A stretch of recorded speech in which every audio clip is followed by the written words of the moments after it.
Hola, apreciados. Es para nosotros un honor, para el doctor Gabriel Rick y el doctor Julio Castro, traer una entrega más de análisis síntesis, entendiendo que en este tiempo en el cual se presta a especulaciones, a desinformación, presentar una persona como Bill Wall con la experiencia histórica impactante en el presente y de cara al futuro. Entonces hemos tenido una serie de eventos que preocupan a, sobre todo, ciertas élites que tienen que ver con decisiones importantes en el plano financiero que determinan el plano político y determinan el quehacer social, o sea, el día a día de la sociedad. Cómo se satisface la necesidad y los intereses de la sociedad, el pueblo llano, dependiendo precisamente de decisiones que emanan de unos niveles que eh, determinan dirección por más de 10 y 20 años. Estamos hablando de aspectos estratégicos, y entonces en ese sentido, los seres humanos estamos en necesidad de em, satisfacer nuestras necesidades diarias, lo cotidiano.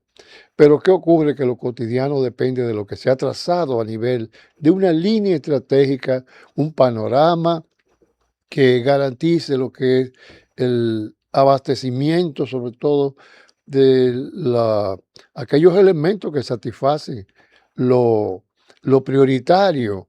Y entonces por eso es que hay tanta queja.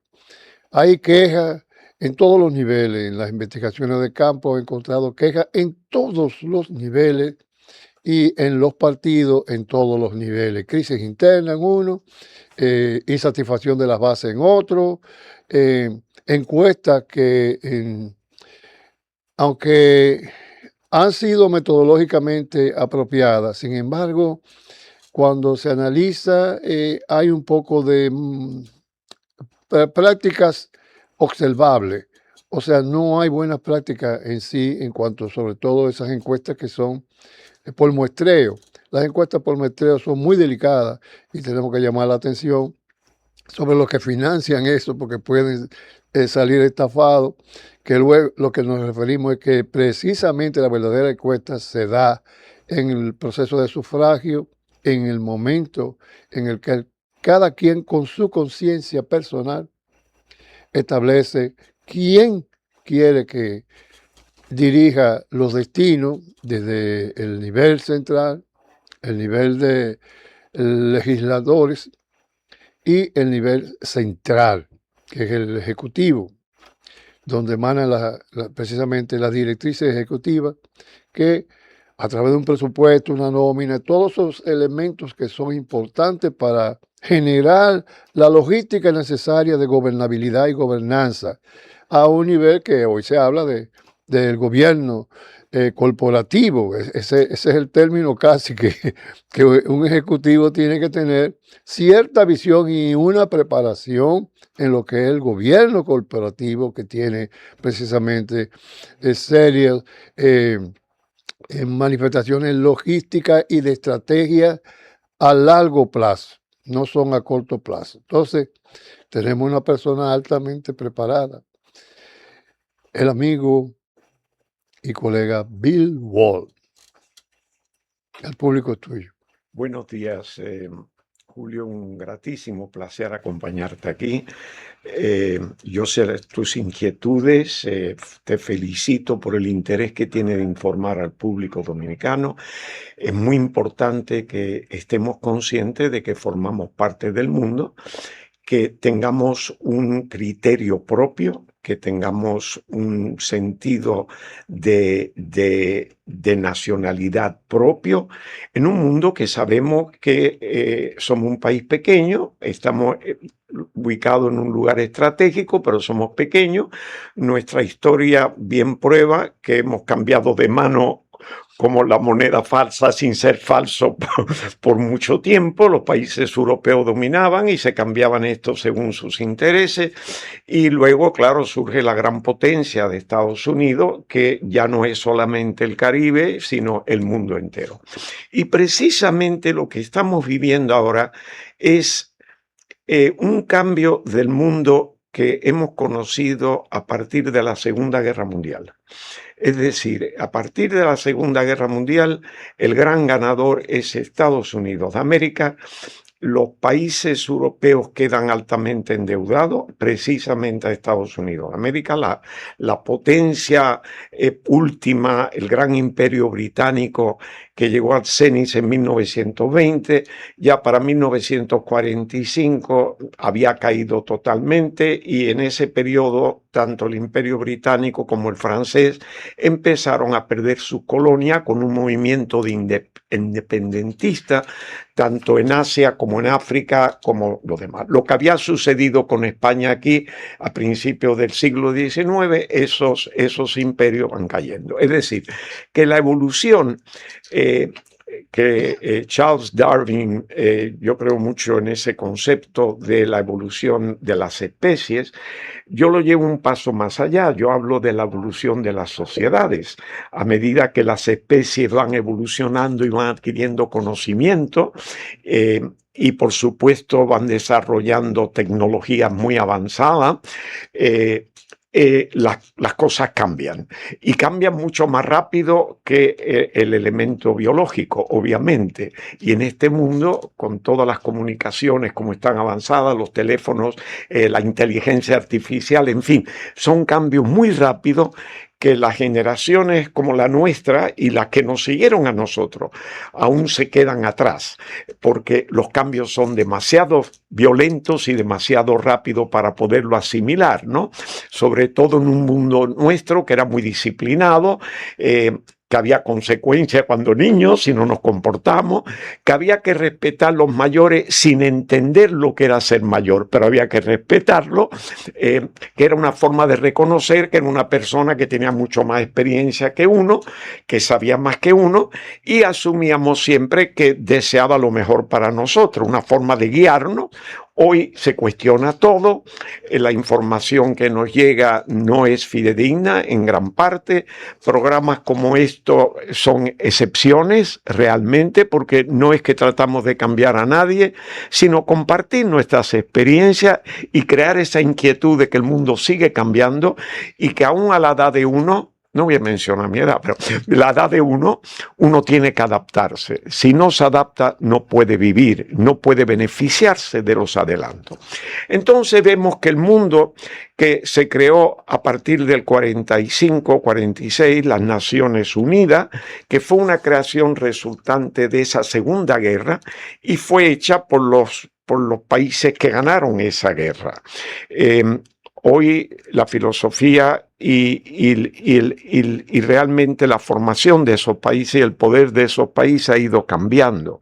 Han surgido otros países también.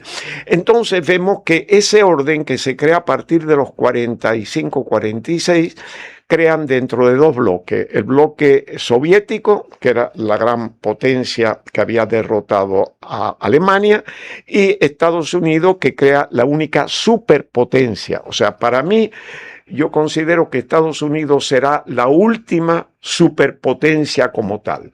Es decir, una potencia que domina el mundo, que tiene base en todas militares en todas partes del mundo, cuya moneda es la moneda base para el comercio internacional y la finanza. Eso era otra época. Estamos hablando realmente de hace 80 años. Entonces, tenemos una situación que nos conformamos. Los años 50 fueron lo blanco era lo bueno, lo negro era lo malo, la película del oeste, el malo vestía, bueno, tú haces el papel de malo en la película hoy, pero en fin, todo estaba claro, está así. Y las Naciones Unidas se crea como un ente donde había fallado la Liga de Naciones anteriormente, un ente para tratar de evitar guerra, una guerra mundial, no necesariamente guerras pequeñas, sino una guerra mundial devastadora, porque ya sabemos para el año 45 que existen las bombas atómicas. Ya entramos en la era nuclear, donde una guerra ya es acabar con el mundo. Entonces, esto es el temor que en los colegios en Estados Unidos, los años 50, decía, si tiene una bomba, ustedes se meten debajo de los escritorios y todo ese tipo de cosas, que realmente era un poquito infantil, ¿no? Porque era una manera de protegerse, pero no de un ataque nuclear, pero era mantener la gente preparada para el final del mundo. Y nos conformamos con eso, no había problema, eso es una cosa que no va a llegar y demás. Y seguimos ahí. Las Naciones Unidas nunca se hicieron para imponer nada, se hicieron para dirimir que los países pequeños pudieran tener en la Asamblea General voz y voto y más nada. Y había que tener un grupo privilegiado, que era el Consejo de Seguridad, que lo manejaban los 5 países que ganaron la guerra, de los cuales realmente la ganaron 2, porque Gran Bretaña, que estuvo del comienzo, quedó muy debilitada. Francia fue invadida por Alemania, perdió su identidad realmente durante ese periodo, y China, interesantemente, que venía de un nivel muy pobre y estaba muy pobre, pues la representa Taiwán, porque los americanos no consideraban que los chinos, en las condiciones que estaban, y más con un comunismo naciente, entonces prefirieron poner Taiwán. Es decir, que los chinos, que tenían más de 1.000 millones de habitantes, lo representa una isla con no llegaba a 1 millón o 2 millones. Entonces, el mundo se crea ahí, y esos países tienen el derecho al veto. Quiere decir que, aunque sean las Naciones Unidas, que representa a todos los países y todos pueden hablar, realmente la controlan los ganadores de la guerra. Pero ¿qué sucede con esos ganadores hoy? Bueno, ahí debería estar la India, que es el país hoy más poblado aún que China, con más de 1.500 millones y una de las 7ª o 5ª economías del mundo. No está representada ahí.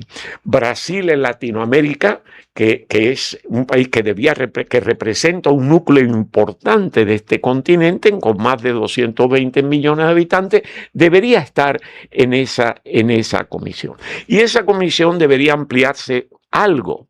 Pero fíjate, tío, que todos los países poderosos tienen grupos, el G7, el G10, el G20, todos quieren mantener una hegemonía de influencia, sea porque tiene una moneda fuerte, moneda de reserva, como el euro, como el yen, como el mismo yuan, que no se usa mucho, chino, el dólar, la libra esterlina, y todos quieren tener todavía eso, pero no tienen los países como Gran Bretaña, Francia, no tienen el poder económico ni el poder militar para tener ninguna influencia. Solamente tienen un voto que apoyan a un bando, que es Estados Unidos, o al otro bando, que era Rusia, lo tradicional. Pero ¿qué sucede que nadie esperaba? El surgimiento de China.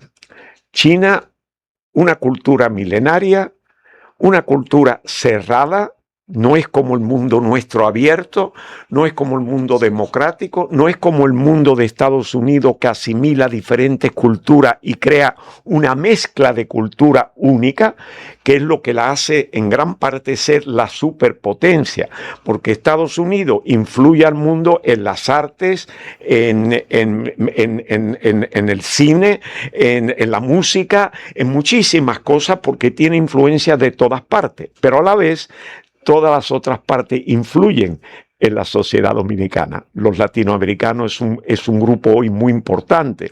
El español es común. Los italianos han sido siempre un elemento. Es decir, tienen una mezcla del mundo. Entonces, era el país con un tamaño de casi 10.000 millones de kilómetros cuadrados, con todos los recursos naturales habido por haber, y se encuentra en esa posición en el 45, cuando el mundo estaba destruido. ¿Cuáles eran los competidores? Alemania, como el país fuerte industrial, devastado.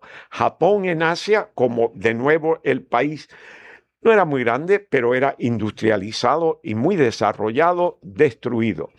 Y claro, Gran Bretaña y Francia perdiendo su imperio, que era lo que le dio la grandeza, las materias primas, todo el dominio territorial, y han perdido eso, y queda Estados Unidos realmente, porque Rusia es una sociedad cerrada, no se fortalece la sociedad recibiendo inmigración de fuera, ni los rusos tampoco salían fuera, quedan ahí. 17 millones de kilómetros cuadrados, con muchos recursos naturales, pero no es una superpotencia. Ni la geografía le permite, puesto que si va a salir del Mar Negro, tiene que cruzar por territorio turco, tiene que pasar por el Bósforo, y eso lo maneja Turquía. Si sale por el Mar Báltico, todos los países que están en el Mar Báltico hoy pertenecen a la OTAN.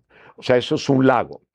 Y le queda entonces la salida del norte del mar de Barents, pero que esa es una situación con el puerto de Arcángel y Murmansk, que en invierno el frío y la congelación no le permiten mucha flexibilidad para entrar en el océano Atlántico, que tiene que pasar pues por Noruega, Groenlandia, Gran Bretaña al norte, todo eso. Es decir, que no tiene la potencia. Estados Unidos, su posición geográfica le permite ser una potencia mundial, una superpotencia, porque tiene los dos océanos, el Atlántico y el Pacífico. En la Segunda Guerra Mundial, que no tenía interés al inicio de participar, se encuentra con que se convierte en casi un imperio con colonia, que ellos no llamaban colonia porque era contrario a su principio, ¿no? Pero lo dominaban económicamente y obviamente militarmente. Y creó base en todas partes. La Armada americana siguió la lección de la Armada británica de dominar el mundo con los mares. Es decir, el mundo va así y lo aceptamos y seguimos, pero vamos cambiando y van cambiando las condiciones y van creciendo los países. Si hoy nos encontramos ante una situación donde China quiere pues sencillamente ubicarse donde ellos consideran que le corresponden por su tamaño, por su economía, por ser el país mayor productor del mundo de bienes, por ser el país que realmente más exporta, en fin, y obviamente quiere tener. Pero yo no creo que China aspira a dominar el mundo, a sustituir a los Estados Unidos, porque ya el mundo cambió. El mismo Estados Unidos no puede continuar siendo el policía del mundo, no tiene los recursos. Estados Unidos tiene una deuda externa de 37 trillones de dólares. Ese dinero que circula, que la gente depende del dólar, lo debe el Estados Unidos. La reserva del Banco Central en dólar aquí es dólares que le debe el valor Estados Unidos a República Dominicana. Es decir, que tiene su ventaja, pero tiene, como la energía eléctrica, el polo negativo y el polo positivo. No es solo positivo. Entonces vemos que hay un país, Estados Unidos, que va debilitándose. Se va debilitando porque obviamente surgen países con más ventajas competitivas y Estados Unidos, a medida que un país se desarrolla, pues ya hay una serie de trabajos, de empresas que ya no pueden competir, los salarios son muy altos. Si nos vamos, por ejemplo, a lo que paga la industria automovilística de Estados Unidos por hora, que tiene unos sindicatos obreros desde casi el comienzo del siglo pasado muy fuerte, pues seguramente vamos a ver que un empleado de una fábrica de esa le pagan como $50 la hora. Es imposible competir con países que surgen, que tienen un consumo interno muy fuerte como China, que empieza a vender primero en China y después sale de China. Estados Unidos tiene una población de unos 350 millones, China de más de 1.400. A medida que la población china va saliendo de la pobreza, por la evolución económica, por la producción industrial, por todas las tecnologías que ellos van captando. Primero la copiaron del mundo occidental, la copiaron de los americanos y de los europeos, pero ya hoy tienen una tecnología propia avanzada. Entonces, y tienen recursos. Entonces, tú ves que ese país no es que ellos intenten dominar el mundo, es que la fuerza que han logrado tener por su base de población, por su ubicación en Asia y demás, pues lo lleva ahí, lleva como los buques en el mar, que tú mides el tonelaje por desplazamiento, lo que el buque desplace de agua en el mar, ese es su peso. Pues lo mismo, es natural. Estados Unidos es muy difícil que ellos acepten, sobre todo cuando viene un nacionalismo, movimiento nacionalismo extremista, como el que apoya Trump, de haber sido grande, de ser grande, de continuar siendo grande. Y nos enfrentamos hoy a una situación sumamente delicada. Sabiendo que Estados Unidos no puede continuar siendo la gran superpotencia, va a tener que ir bajando su tono y que va a tener que aceptar que China es una potencia, y que hay que depender de ella, porque China lo que ha hecho inteligentemente es que el mundo depende de China, de los productos chinos. Vámonos aquí a República Dominicana. Esos galpones enormes de tiendas de productos chinos. Aquí realmente los chinos no han invertido nada. No ha sido como países como Brasil, que han invertido en infraestructuras para conseguir materia prima, por ejemplo, minería de hierro, lo mismo con Perú, en fin, y han hecho y están haciendo una infraestructura de vía férrea para no tener que cruzar el canal de Panamá y llevar todos esos productos hacia el Pacífico. Fabrican el puerto de Chancay, a 80 kilómetros al norte de Lima. Es un puerto extraordinario, pero no es un puerto militar. Es para traer los productos chinos y llevarse la materia prima. Y está clave porque está en un punto donde el puerto tiene un túnel, no para los vehículos de motor, sino para trenes y vehículos pesados para traer los productos que vienen por buque, pasar bajo tierra y lo llevan a un centro de acopio que está en la autopista panamericana, la que viene desde Alaska y termina en la Patagonia. De ahí está en un punto céntrico donde puede ir hacia Ecuador, Colombia, Venezuela, o hacia el sur, hacia Perú, Chile, bueno, está en Perú, Chile, Brasil, y todo es como acopio ahí. Y no tiene que pasar por el canal de Panamá. Primero hay buques que esos buques enormes que no caben por el canal de Panamá.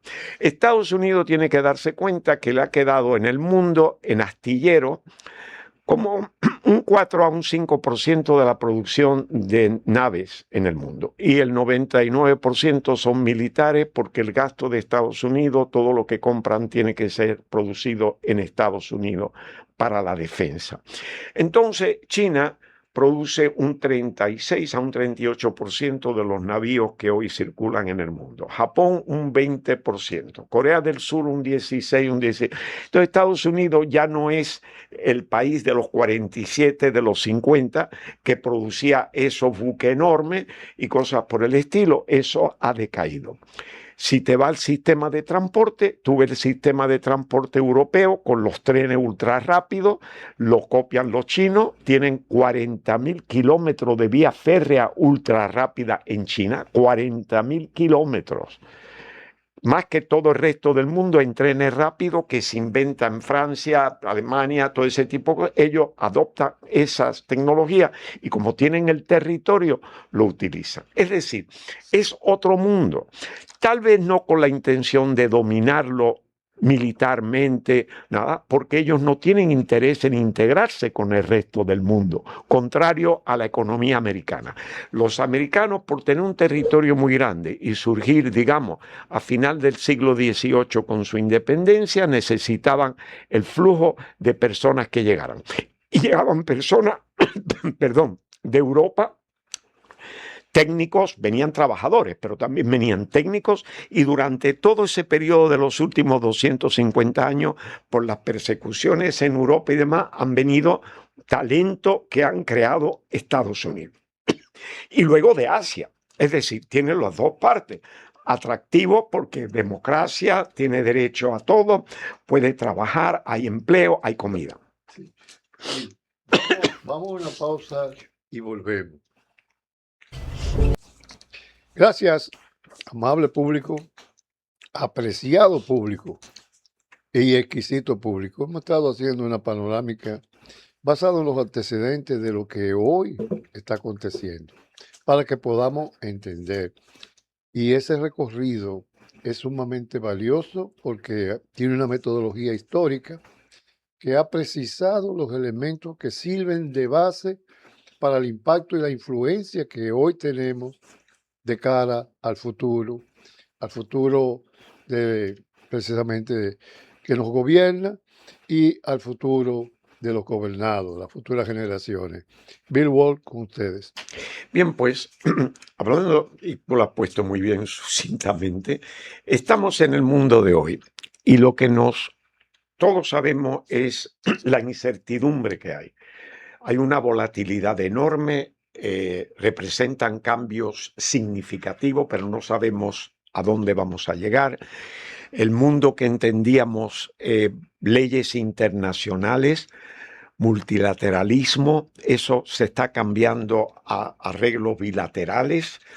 Estados Unidos ha mostrado un movimiento que es lo que crea la democracia. La democracia muchas veces desestabiliza porque cuando hay un cambio de gobierno de creencias políticas o geopolíticas diferentes, forma un cambio bastante grande. Y eso no sucede en la democracia ya desarrollada, pero en Estados Unidos tenemos el fenómeno de entrar alguien con una fuerza muy grande de querer volver el país a lo que fue, tratar de sostenerlo como la gran superpotencia y volver a lo que fue.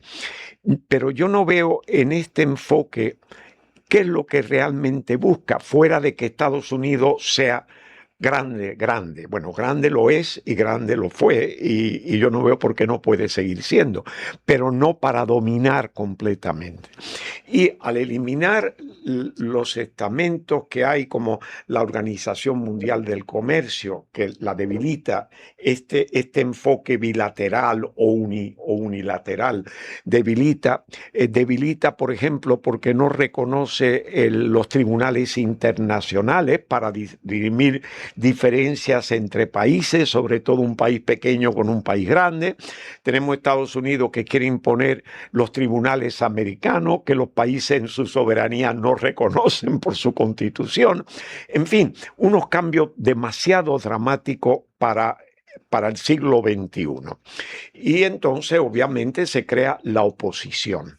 Estados Unidos vuelve a interesarse en América, cosa que había perdido interés, parecía, no se preocupaba. Pero vuelve a América indicando que la influencia de otros países, todavía piensa que la influencia europea aquí era una influencia militar de poder para controlar o mantener sus colonias. No es lo de hoy. Hoy es el comercio internacional, es la tecnología. Ahí es que está la base. La tecnología que desafortunadamente se crea en las empresas armamentistas. Entonces, nace mucho, el Internet nació como un vehículo para armamento. Es decir, que todo eso ya el mundo cambió y yo no veo ese cambio. Lo que está creando es un BRICS que incluye Brasil, Rusia, India, China y África del Sur, y está trayendo otros países con la intención de cambiar esa hegemonía americana. Pero también hay un vacío muy grande porque no hay una sinergia necesariamente entre ellos.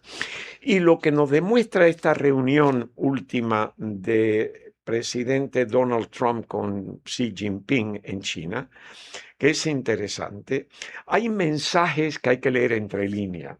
En primer lugar, va Donald Trump con un séquito de 16 o 17 magnates que representan la base de la economía americana en cuanto a elementos científicos avanzados, tecnologías como la inteligencia artificial, que Estados Unidos todavía está al frente, pero no tiene los metales raros que China controla. Entonces, eso de imponerse, por ejemplo, por tarifa, ya eso los chinos ya ni le va ni le viene, porque si te dice, como le dijo, tú no vas a tener tierra rara, la tierra rara no es solamente para el comercio, es para la defensa. Y ahí le toca el punto débil a los Estados Unidos. Entonces, va Trump en una circunstancia muy, muy complicada, porque la guerra con Irán está pendiente, está en suspenso. Y Estados Unidos, en vez de demostrar su poderío militar, como pensaba Trump, lo que ha mostrado es una debilidad militar, que ya Estados Unidos no se puede imponer en el mundo entero, que para enviar esos portaaviones y fuerzas a Irán ha tenido que sacar fuerzas de Japón y de Corea del Sur, que las tiene ahí precisamente para frenar la posición que tiene China de recuperar Taiwán. Entonces, tú debilitas un sector. Tú has sacado portaaviones que estaban ya para salir de ello porque ya no aguantan más.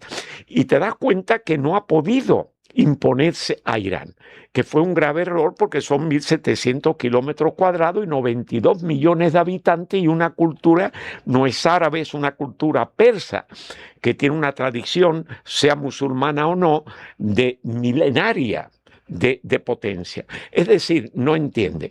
El Hormuz se sabía, el que sepa algo de geografía, sabe muy bien que obviamente el estrecho de Hormuz es el as de la baraja de Irán, porque controla no lo que él produce, que es muy poco, lo que sale de la producción iraní por Hormuz son 2,5 millones de barriles, no llega a 3 millones, pero de ahí sale una cantidad de Arabia Saudita, de los grandes productores del Golfo, de los cuales China depende un 38% de esos 20 millones de barriles que transfieren por ahí. Es decir, vemos esa situación. Estados Unidos está mostrando que no es ya esa superpotencia de dominio. Entonces, vamos ahí y Trump no ha hablado, por primera vez no ha dicho nada. Que se han comprado 200 aviones de Boeing 737 de pasajeros, pero realmente no ha dicho nada y el resto se quedó en el aire. Y unos días después va Putin. ¿Y Putin dónde va? Al mismo sitio donde estuvo Donald Trump, en el mismo centro del pueblo y celestial y todo lo demás. ¿Qué mensajes se están enviando? Que parece que el centro hoy de influencia está en Beijing, no en Washington. Y Washington ha perdido mucho de la credibilidad porque Trump es muy errático. Hoy dice una cosa, la contradice mañana, mientras que China sigue con su paso. Es decir, estamos en un impasse donde todo se ha quedado en suspenso para la próxima reunión, que es en otoño, donde Xi Jinping vaya a Washington. Xi Jinping no ha dicho nada, Trump fenomenalmente tampoco ha dicho nada, excepto que China le dijo, Taiwán es intocable y es chino. Y hay pendiente de una entrega que aprobó el Congreso de armamento a Taiwán por 14,000 millones de dólares, que está pendiente de entrega. Y Xi Jinping le dijo claramente, eso es territorio chino. Y por eso sale Trump de ahí indicando que Taiwán no hable de independencia, que no menciona, y el primer ministro de Taiwán o el presidente dice, pero que nosotros no tenemos que hablar, nos consideramos que somos independientes. Pero ya Trump se da cuenta que con la experiencia de Irán no va a abrir un frente a 15,000 kilómetros de distancia para abrirse un frente con China. Así que tenemos una situación todavía volátil, en suspenso, y lo que tenemos que hacer como dominicanos es ver cómo encajamos nosotros, cómo manejamos esta situación de la inflación y obviamente no podemos distanciarnos de Estados Unidos totalmente, pero tenemos siempre que enviar los metamensajes de cómo funciona la mentalidad anglosajona. No es como la latina que te dice la verdad, no, son metamensajes entre líneas de que tenemos nuestro propio criterio y nuestro propio interés sin ofendernos y sin obviamente contrariarnos. Sí, esas 5 mentalidades anglosajonas, Estados Unidos, Nueva Zelanda, Inglaterra, Canadá, son difíciles de entender. Ustedes son difíciles de entender porque tú naces en África, pero tú No, eres... pero tengo los dos, tengo las dos sangres. O sea que yo a veces actúo como latino, me sale mi madre, y otras veces inglés muy calculado, con mi padre, y lo mezclo y confundo al mundo. Recuerdo la madre de Johnny Dawaja que te decía que con los cubiertos, Sí, con algo tan sencillo, esa rigidez con los cubiertos, entonces Johnny se incomodaba y decía, no, pero no, lo que pasa es que ustedes con los cubiertos y más tú un militar de su majestad. Sí. Que estuve en el ejército, Sí, obligado, claro. ¿no? A hacer Por eso, infantería, pero como soldado nada más. sí, por eso conoce los saludos. Exacto.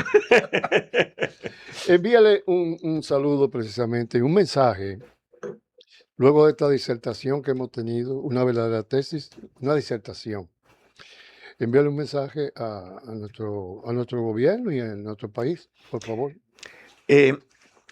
Como terminé el comentario sobre el tema que tratamos, tenemos que ver el nacionalismo de una manera algo diferente, no solamente recordando el pasado, reconociendo a los héroes que crearon la nación o aquellos que hicieron, que entregaron su vida o que hicieron cosas que realmente influenciaron en mejorar la calidad de vida en República Dominicana. Eso no podemos olvidarlo y debemos de seguir haciendo, y debemos de introducir en los colegios la historia dominicana, que es muy interesante, muy rica, es muy diferente en algunos aspectos a otros países, y debemos tener eso como base de saber de dónde venimos y quién ha hecho qué, que amerite que no se olvide. Pero el nacionalismo tenemos que verlo en el momento actual.